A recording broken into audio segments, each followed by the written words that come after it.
Sir, Akhil Bharatiya Jansangh के द्वारा आज आप यहाँ प्रेस कॉन्फ्रेंस में उपस्थित हुए हैं। अपना परिचय देते हुए बताइए कि आज प्रेस क्लब में जो प्रेस कॉन्फ्रेंस है किस मुद्दे को लेकर है। मेरा नाम कुलदीप पांडे है, मैं प्रदेश अध्यक्ष हूँ अखिल भारतीय जनसंघ पार्टी से उत्तर प्रदेश का। यह जनसंघ वही जनसंघ है जिसकी स्थापना श्यामा प्रसाद मुखर्जी, पंडित दीनदयाल उपाध्याय जी और प्रोफेसर बलराज मधोक जी द्वारा पूर्व में हुई थी। 1977 के विलय के बाद मधोक जी ने जनसंघ को जीवित और जागृत रखा और आज आगामी 2027 के होने वाले चुनाव को मद्देनज़र रखते हुए जनसंघ 111 सीटों पर चुनाव लड़ने की घोषणा करने के लिए आज यह प्रेस कॉन्फ्रेंस रखा गया है। और उत्तर प्रदेश में जो पेपर आउट के मामले हैं वर्तमान सरकार के, राम मंदिर में चंदा चोरी के मामले हैं और ऐसे बहुत मामले उत्तर प्रदेश में ऐसे हैं जिन पर बोलने के लिए आज विपक्ष जो है शांत बैठा हुआ। डर उनके उसके अंदर, विपक्ष के अंदर व्याप्त है कि हमें जनता के वास्तविकता में जो किसानों के मुद्दे हैं उनको कैसे उठाना है, वो उठाने से कतरा रही है। आज के समय उत्तर प्रदेश में विपक्ष मात्र जातिवाद फैलाने की नीतियों पर चल रहा है, विकास की नीतियों पर चर्चा नहीं कर रहा है। आने वाले भविष्य में इस उत्तर प्रदेश का भविष्य कैसे बनेगा, उन विषयों पर विपक्ष चर्चा नहीं कर रहा है, न पक्ष चर्चा कर रहा है। तो उस उद्देश्य से जनसंघ आने वाले भविष्य में आने वाले जो आगामी 2027 का चुनाव है, जनसंघ चुनाव लड़ेगी। इसी घोषणा के लिए हम लोगों ने प्रेस कॉन्फ्रेंस का सर, किन किन जिलों से लोग आप में शामिल हुए हैं? हम अभी पूर्वांचल में मेहनत कर रहे हैं जी। प्रयागराज, भदोही, जौनपुर और प्रतापगढ़, सुल्तानपुर, इन्हीं सभी क्षेत्रों से, कानपुर है, इन्हीं सभी क्षेत्रों से प्रत्याशी हमारे उतारे हैं। तो 2027 के अगर चुनाव में कोई पार्टी आपसे गठबंधन करना चाहेगी तो क्या आप करेंगे? वो उस समय का चिंतन का विषय है, क्योंकि हमारी जो विचारधारा है वह पुरानी और अपरिवर्तित होने वाली जो विचारधारा कहा जाता है, निरंतर चलने वाली जो विचारधारा, आज वही सैद्धांतिक विचारधारा थी कि भारतीय जनता पार्टी की जो स्थापना हुई थी वो गांधीवाद और समाजवाद की विचारधारा पर हुई थी। और इस विचारधारा पर चलते चलते इन्हें विफलता दिखाई दी कि हम सफल नहीं हो रहे हैं, तो बाद में इन्होंने हिंदुत्व का चोला ओढ़ करके अपने आप को उजागर किया कि हम हिंदूवादी हैं बहुत बड़े। भैया, आप हिंदूवादी थे तो आपने जनसंघ को क्यों छोड़ा, जनसंघ का क्यों त्यागा और जनसंघ की राजनीतिक हत्या करने की प्रयास की? ये प्रश्न आते हैं। तो वही जनसंघ की जो मूल विचारधारा है, मूल रीति नीति सिद्धांत हैं, उन्हीं सिद्धांतों पर जनसंघ चलेगी और गठबंधन भी जो जनसंघ के सिद्धांतों पर रहेगा उन्हीं के साथ करेगी। सर, जैसे कि चंदा चोरी का मामला है और चंपत राय जी कहते हैं कि उसमें जो है बड़े बड़े लोगों का ही हाथ है और छोटे लोगों को सिर्फ खींचा जा रहा है, तो इससे कहाँ तक सहमत हैं आप? ये तो भारत की ये जो कानून चल रहा है, अंग्रेजी शासन वाला कानून, यह कानून स्पष्ट रूप से एक तरफ ताला लगाता है कि अपराधियों पर हम ताला लगा रहे हैं और दूसरी तरफ से यही कानून चाबी बना करके दे देता है कि ये ताला, यही चाबी है, इसको लगाइए और आप आज़ाद हो जाइए।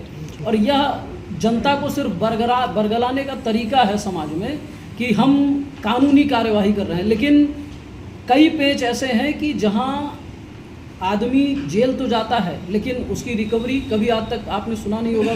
किसी भ्रष्टाचार में किसी का संपत्ति जब्त कर लिया गया हो, उसकी नागरिकता रद्द कर दी गई हो, या उससे वापस उतना धन जो भ्रष्टाचार में हुआ है उस धन की रिकवरी की हो, ऐसा कभी नहीं हुआ है। और यही है कि राम मंदिर मुद्दा मात्र ये 100, 200, 500, 800 करोड़ का मामला नहीं है। यह मामला ज़मीन खरीदने से लेकर के राम मंदिर की जो छोटे से कंकड़ पड़ा हुआ है, उस कंकड़ से भ्रष्टाचार शुरू हुआ है। और राम मंदिर स्थापना होने के बाद, चंदा मिलने के बाद अब भी निरंतर भ्रष्टाचार चल रहा है। ऐसा नहीं है कि भ्रष्टाचार अभी राम मंदिर के मामले में जो धन का जो चोरी हो रहा है वो समाप्त हुआ, नहीं, अभी भी चल रहा है। और यह 2000 से 2500 करोड़ का मामला है, छोटा मोटा मामला नहीं। अखिल भारतीय जनसंघ पार्टी और क्या क्या मुद्दे लेकर उतर रही है क्षेत्र में? अखिल भारतीय जनसंघ के जो मुद्दे हैं वह एकदम स्पष्ट है कि हम जो छात्रों के पेपर आउट वाले मामले हैं, पेपर आउट वाले मामले में ये होता है कि हमने कानून बना दिया, अभी केंद्र में पारित हुआ है 10 करोड़ क्या कहते हैं जुर्माना और 10 साल की सज़ा। और ये जहां हम एक तरफ से बता रहे हैं जनता को कि हमने आपके लिए बहुत सुरक्षित कानून बना दिया, लेकिन ये उतना सुरक्षित नहीं है। ये मामला कोर्ट में जाएगा, कोर्ट में जज चाहे बेल दे दे, जज चाहे उनको रखे, और बड़े बड़े गंभीर और संगीन अपराध करने के बाद भी अपराधी बेल पर बाहर घूम रहे हैं। तो कैसे यह निर्धारित होगा कि जब तक सरकार यह निर्धारित ना करे कि हम एक वर्ष में हर केस की सुनवाई करके सज़ा दिलवाएंगे, हम संपत्ति जब्त करवाएंगे।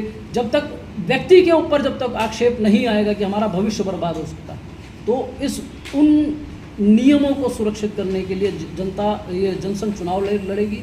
और जहाँ की पेपर आउट का मामला है, भ्रष्टाचार आज के समय में चरम पर है। जो वर्तमान सरकार ने भ्रष्टाचार मुक्त भारत का चिंतन करके आज के समय में सत्ता में आई और अखंड भ्रष्टाचार इन्होंने स्थापित कर दिया है। जो काम वास्तविकता में जनता कहती है कि जो काम पहले हम 10 रुपये में कराते थे, आज हम 10,000 में करवा रहे हैं। भ्रष्टाचार का आयाम यह बन चुका है। लोग भ्रष्टाचार के विषय में बात करने से डर रहे हैं। लोगों में इतना भय है, जितना पहले हिंदू डरा हुआ नहीं था, उससे ज़्यादा आज के समय में हिंदू डरा हुआ है।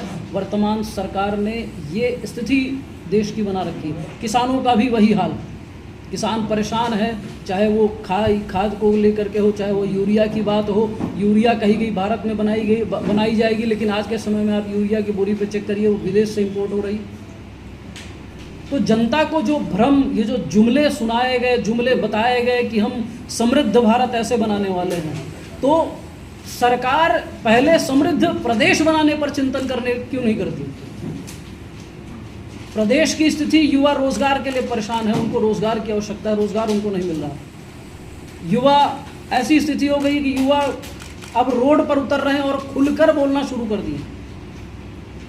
सर, ये महिला सीट कितनी है आपकी पार्टी में? महिलाओं को कुछ हमारी पार्टी में जो है व्यवस्थाएं जो है वो हम 3 भाग में हमने टिकट वितरण को रखा है, जिसमें हम 30% महिला, 30% युवा और 40% जो वृद्ध हैं या जिनके पास पहले से एक्सपीरियंस है राजनीति करने का, उनको हम मौका देंगे। और जनसंघ का लक्ष्य है कि उस छोटे से घर से व्यक्ति निकले और वह चुनाव लड़े।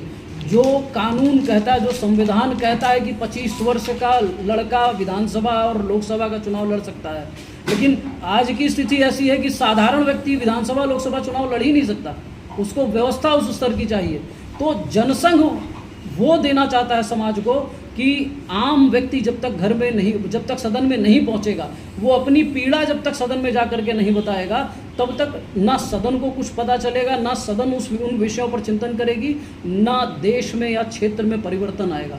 तो जनसंघ का लक्ष्य ये है कि छोटे से, अदने से, साधारण से व्यक्ति को से लेकर के ऊपर के वरिष्ठ और इंटेलेक्चुअल्स को सबको मौका दे करके एक समान पायदान पर बैठा करके पूरे क्षेत्र की जो परेशानियां हैं उनका निवारण करने का लक्ष्य लेकर के जनसंघ इन्हीं हिसाब से सीटों का वितरण करेगी।